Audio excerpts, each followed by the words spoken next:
Ay nako, sigad na yung kakausap sa oras na mag-iba ng konti yung boses ko. Kaya para huwag kayong magtanong, dito lang ang tingin, no?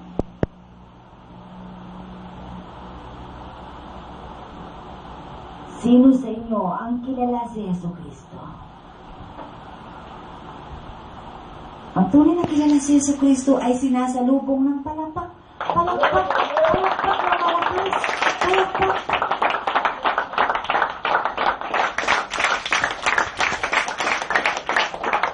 At di ba kayo nakukontento kapag sumalubong kayo, tatayo kayo, at sisigaw kayo, purihin ang Diyos. Hallelujah! Praise the Lord!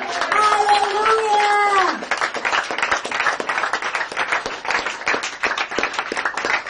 Ang tunay na nagagalak sa Diyos, hindi mo malaman, buong katawan mo'y nanginginig kapag sasalubungin mo ang Diyos.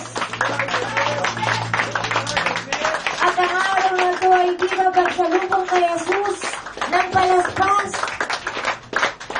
Pakita nyo nga sa Diyos na kahit wala kayong hawak na palaspas, ay malakas ang inyong balakpak kapag sinasalubong ninyo ang Espiritu ng Diyos.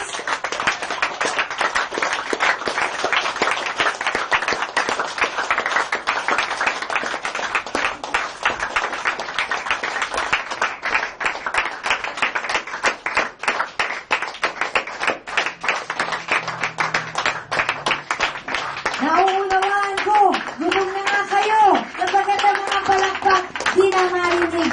Ang itsura, mabababa ang kamay, ang palakpak sa Diyos ay sa taas.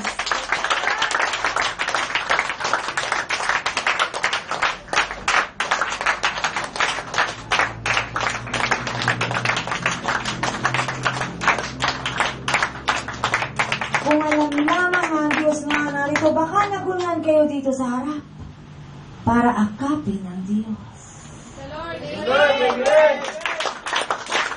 Kapagalan niyo sa Espiritu, kaya ganyan ang mga isura niyo.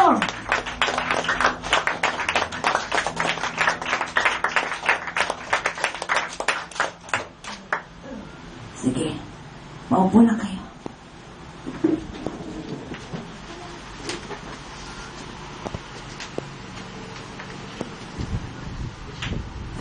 Noon bang unang panahon ay nagsalita ang Diyos? Noon bang unang panahon sa banal na kasulatan ay nagsalita ang Diyos? Subalit walang taong ginagamit. Naririnig ang kanyang tinig. Pero ngayon ay iba. Sapagkat ang banal na Espiritu ay tatanggapin na sino mang magtitiwala sa Diyos. Praise the Lord! Amen!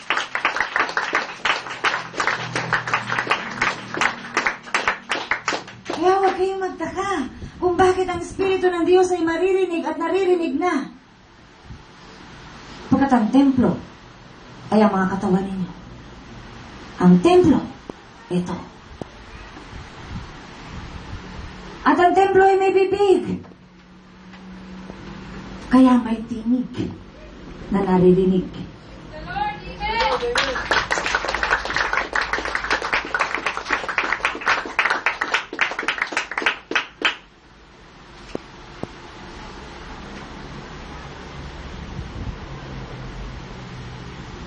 Kayo ba ngayon na nasa harapan ng Diyos ay katanggap-tanggap sa Diyos? Kayo bang lahat na narito sa harapan ng Diyos ay katanggap-tanggap sa Diyos?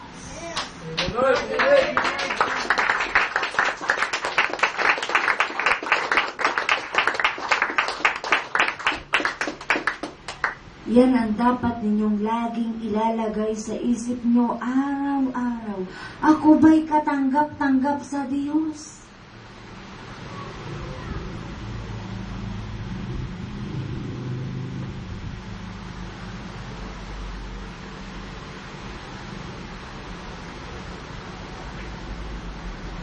Dapat pa bang gumawa ang Diyos ngayon? Iba dapat ay namamahinga na ang Diyos.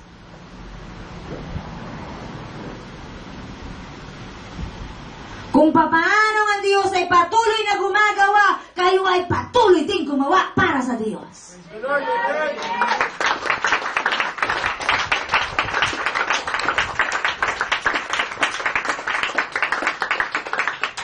Kayong lahat ay mahal ng Diyos. Pero hindi lahat ay nakakaunawa niya. Hindi lahat ay alam na mahal kayo ng Diyos. Bagat kung alam lahat na mahal kayo ng Diyos, dapat lahat ay nagmamahala na rin. Wala nang away. Dapat wala kang may pagmamalaki. Dapat kung ano ang meron sa isa, ay meron din sa isa. Bagat pantay-pantay kung magbigay ang Diyos. Pero sa tao ay meron. Kapag nakitang maayos ang iyong kasuotan, ikaw ang pahahalagahan. At kapag nakitang marumi ang iyong kasuotan, hindi ka napapansinin.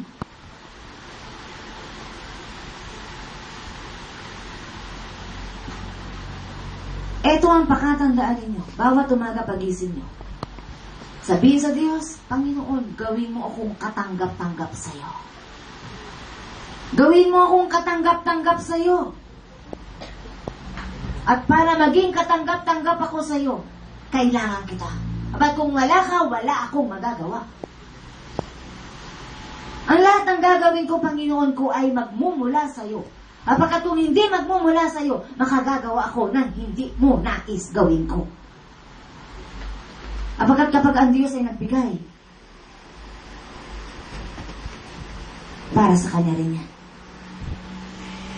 Ang lahat ng ibibigay ng Diyos ay pabalik din sa Diyos. Pagkat ang lahat ng bagay ay mula sa Diyos.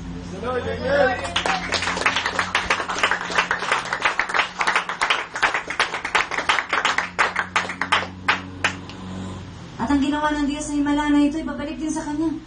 Sapagkat ang paglilingkod ng babaeng ito ay para din sa kaligtasan ng maraming kaluluwa. Pabalik din sa Diyos. Ibinigay ang karunungan sa babae para sa Diyos at ang lahat ay para sa Diyos. Hindi nagpapakapagod ang babaeng ito para sa kanya. Kaya kung ano man ang sabihin ng babae na makakasakit sa inyo, unawain ninyo dahil kayo ay mahal ng Diyos.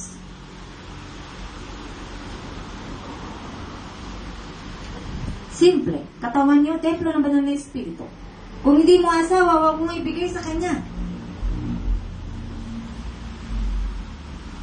Humingi ka ng karunungan sa Diyos. At kung hindi ka makapagpigil ngayon pa lang ay mag-asawa ka na. Para hindi ka magkasala.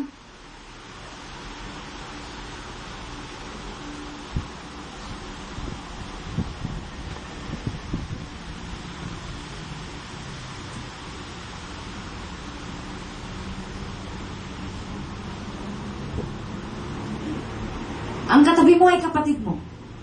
Kung ano ang nararamdaman mo, dapat ganon din ang sa kapatid mo. Kaya kung gusto mong tumanggap mula sa Diyos, humingi ka ngayon para sa katabi mo. Ang hihingin mo ay para sa katabi mo. Usalin mo ng bibig mo. Hindi mo alam kung anong kahilingan ng iyong katabi. Pero tutulog ka sa Diyos at sasabihin mo sa Diyos, Panginoon, kung ano ang kahilingan ng kapatid kong ito na katabi ko, hinihingi ko mula sa iyo. Ngayon, in Jesus' name. Bakit? Di ka ba magiging masaya kung nakikita mong magiging masaya yung kapatid mo? Sapagkat ibinigay ng Diyos ang hinihingi niya? Yun ay ayon sa kabubuti niya. Kaya kung magiging masaya ka para sa kapatid mo, humingi ka palagi para sa kanya. Huwag yung hingin ang para sa iyo, ang para sa kapatid mo na ang hingin mo. Kapagkat matutuwa ang Diyos na ang hinihingi mo ay para sa kapatid mo, hindi para sa iyo.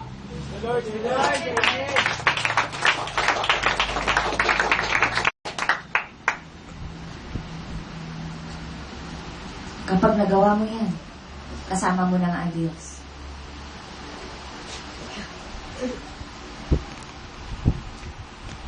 Kaya isipin mo ang kapatid mo. Isipin mo ang ibang tao. Huwag laging sarili mo. Alam mo ang Diyos, hindi ka pinababayaan. Bahala ang Diyos sa'yo. Ang hingin mo ngayon ay para sa kapatid mo. The Lord, Amen!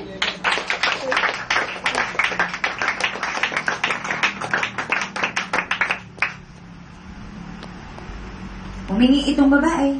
Humingi siyang maging lingkod. Humingi siya ng kapangyarihan para magamit niya sa gawain para sa maraming tao, hindi para sa sarili niya.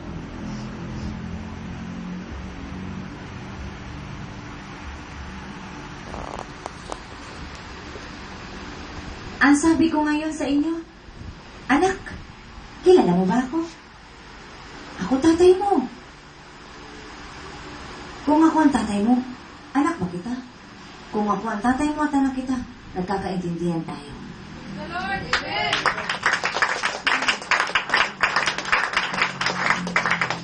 Sapagkat ang unang-unang dapat mangyari sa ama at sa anak ay ang magkaunawaan ng damdamin. Anak, inuunawa kita, mahina ka pa. Kaya nga itinuturuan kita, inaaralan kita.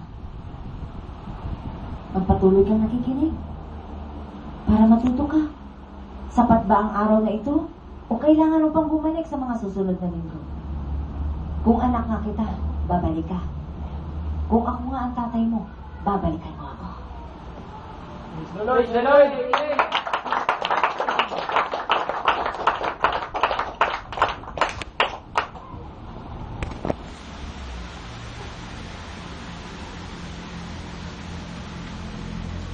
Noon nakipag-usap ako kay Moses, pinakinggan niya ako, hindi ba? At hindi na nga niya ako iniwan.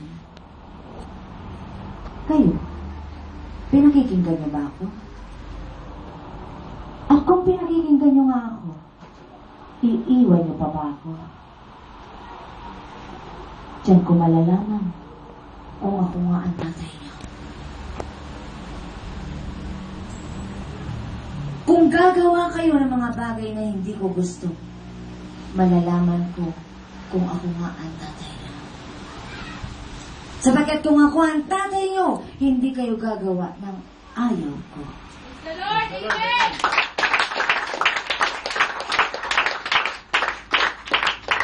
At sa lahat ng ayaw ko'y mapapahamak kayo.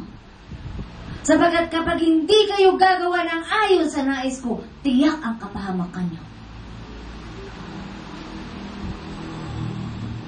Nauunawaan niyo ba ako?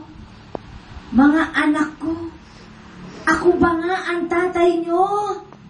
Sapagkat kung ako nga ang tatay niyo ngayon pa lang, ay alam niyo na ayaw ko kayong mapunta sa impyerno. The Lord, amen.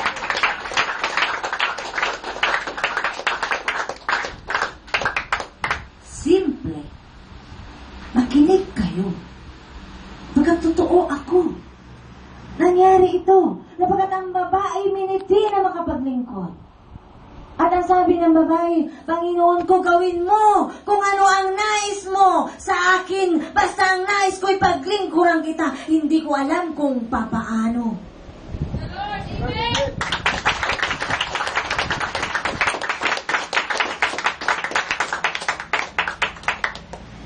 Sapagkat handa ang babae, handa ang katawan niya, handa ang isip niya, at higit sa lahat, handa ang puso niya na magpagaling sa Diyos. Kaya nangyari ang himalang ito na naririnig ninyo ngayon, ang tinig ng banal na Espiritu. The Lord, amen.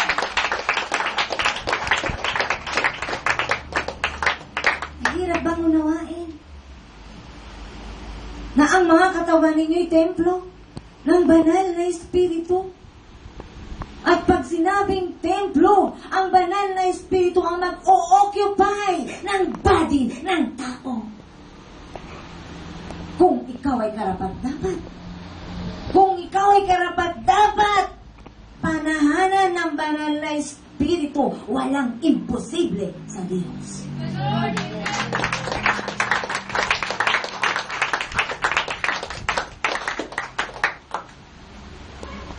At ngayon, isasabihin ko sa inyo, anak, walang imposible sa akin. Na kahit narito ako at hindi ka nakikinig, okay lang. Alam ko naman, nandiyan ako sa puso mo, pagod ka nga lang. Kaya inaantok-antok ka. Pero ang puso mo, alam kong akin na yan. Nauunawaan ko kayo sapagkat anak ko kayo. Ako ang tatay niyo. Pero hanggang kailan ang pangunawang ito?